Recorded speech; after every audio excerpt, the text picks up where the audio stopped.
Tengku Zulkarnain layak dihukum penjara 6 tahun dan denda 1 miliar rupiah. Ditulis oleh Hermanto Purba di siword.com. Mendapat gelar ulama atau tokoh agama dari masyarakat sungguh merupakan sebuah kehormatan yang tidak semua orang dapat memilikinya. Ada alasan kuat yang melatar belakangi kenapa seseorang itu digelari tokoh agama. Salah satunya adalah ceramahnya yang senantiasa menyejukkan dan mendamaikan, serta lisan dan lakunya yang patut diteladani. Itu pula alasannya kenapa ketika seseorang tokoh agama, entah itu ulama atau pendeta, hadir di sebuah kelompok atau komunitas masyarakat tertentu, selalu mendapat kesambutan istimewa dari hadirin.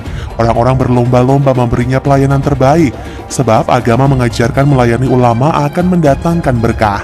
Namun belakangan, makna tokoh agama itu sendiri rasanya semakin kabur. Kita sulit membedakan mana tokoh agama, yang mana preman, yang mana seorang ulama, yang mana pula seorang penjahat. Beberapa ulama di negeri ini bahkan lebih jahat ketimbang penjahat. Mereka menjual Tuhan dan ayat suci demi memuaskan nafsu mereka.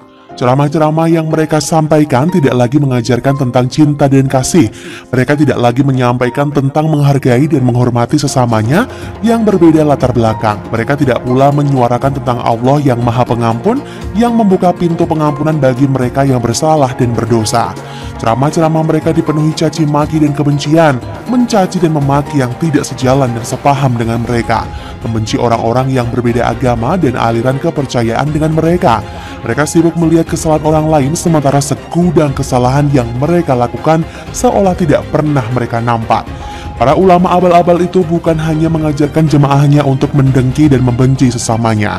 Mereka juga secara terus-menerus membakar emosi para pengikutnya untuk membenci pemerintahannya, Jokowi, dengan menyebut pemerintah sebagai kafir, togok, anti-Islam, anti-ulama, antek asing dan aseng, serta pemerintah berpaham komunis. Ada beberapa nama ulama yang selama ini seperti tidak pernah lelah menghujat pemerintah. Sebutlah Rizik Syihab, ia adalah komandan dari seluruh ulama radikal di negeri ini. Setiap ucapan dan petuah yang keluar dari mulutnya dianggap sebagai firman yang mesti ditaati dan dilakukan. Rizik bahkan mereka posisikan sebagai utusan Tuhan. Ada pula beberapa ulama radikal garis keras anak buah Rizik yang sealiran dengannya, seperti Ustaz Abdul Somad, Sugidor Harja, Maher Atwalibi, Haikal Hasan, Ismail Yusanto, Bakhtiar Natsir, Tengku Zulkarnain, dan beberapa nama lainnya. Di artikel ini saya hanya akan fokus pada Tengku Zulkarnain, Wasekjen MUI, sang pemuja pemimpin diktator Soeharto itu. Tengku Zulkarnain, ulama kelahiran Medan, Sumatera Utara itu seperti tidak ada lelahnya untuk menebar berita-berita bohong dan ujaran kebencian lewat berbagai cuitannya di akun media sosial Twitternya. Dalam sehari ia bahkan bisa mencuit hingga beberapa kali, yang semuanya berisi provokasi dan kebencian kepada pemerintah. Sebelumnya pada masa kampanye Pilpres 2019 lalu, Ustadz yang tidak pernah mengenyam pendidikan keulamaan itu juga pernah membuat heboh akibat cuitan hoaxnya tentang adanya 7 kontainer surat suara yang telah tercoblos gambar Jokowi Ma'ruf, capres nomor urut 1. Cuitan itu segera viral dan menyebar ke seluruh pelosok tanah air. Namun entah kenapa, kasus itu tidak ditindaklanjuti oleh pihak kepolisian ketika itu. Selesai begitu saja. Nah, saat itu saya berpikir, mungkin cuitan itu akan menjadi akhir episode hoax Tengku Zulkarnain, sebab ia akan dijerat pasal Undang-Undang ITE dengan hukuman penjara maksimal 6 tahun.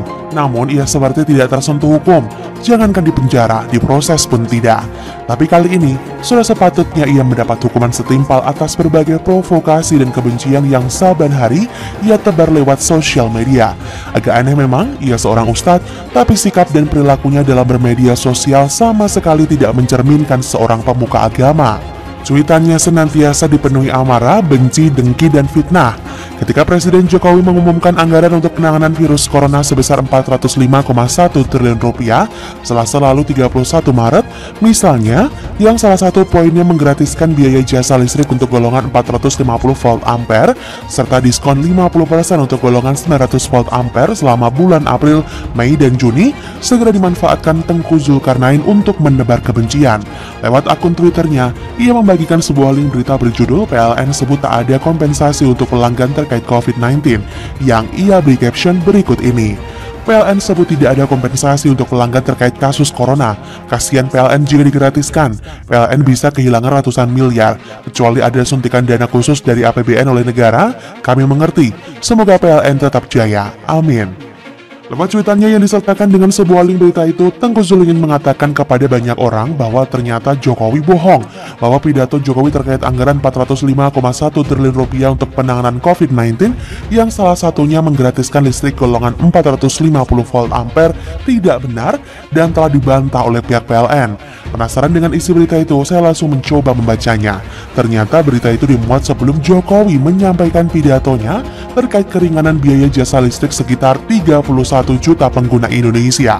Yang mengutip pernyataan eksekutif Vice President Corporate Communication and CSR PLN, Imade Suprateka pada Minggu lalu 29 Maret. Di cuitannya yang lain, Tengku Zul menyoroti tentang pernyataan Menteri Keuangan terkait senario terburuk akibat COVID-19. Nilai tukar rupiah bisa tembus Rp20.000 per 1 dolar Amerika Serikat. Pernyataan Sri Mulyani itu lantas ia jadikan sebagai bahan provokasi dengan menyebut bahwa utang Indonesia akan mencapai 8.000 triliun rupiah. Saya bingung entah atas dasar apa dia menyampaikan hal itu. Yang lebih parah lagi, jika nantinya rupiah benar-benar mencapai Rp20.000 per 1 US dollar, ia berujar bahwa Presiden Jokowi harus lengser, di mana desakan lengser itu ia sebut sudah berdasarkan Undang-Undang Negara Republik Indonesia tanpa ia mampu merujuk undang-undang negara yang mana yang ia maksud.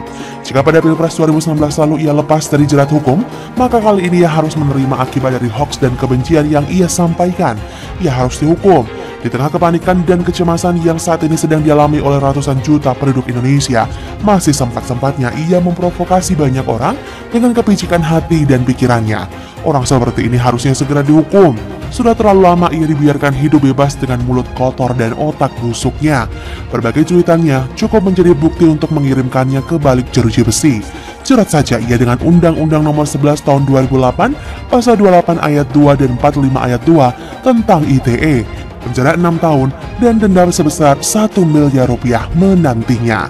Salam Indonesia 1. Bagaimana menurut Anda? Silahkan tulis komen Anda di kolom komentar.